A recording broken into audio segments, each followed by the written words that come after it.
Create a spiral piece using piece from spiral for ruffles or flounces.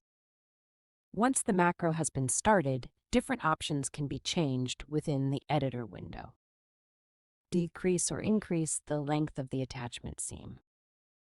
The quilling width and radius can be altered as well as the seam allowance for the different seams. For a better understanding of the different values, check the picture on the right side of the editor. Determine whether the elements should be split or divided by notches per selected element. Grading for the new piece can be toggled on and off. Once everything is set, click OK. Select the required elements in the order of sewing using a right click. The last element needs to be clicked with the left mouse button. The macro will create the new pattern piece automatically.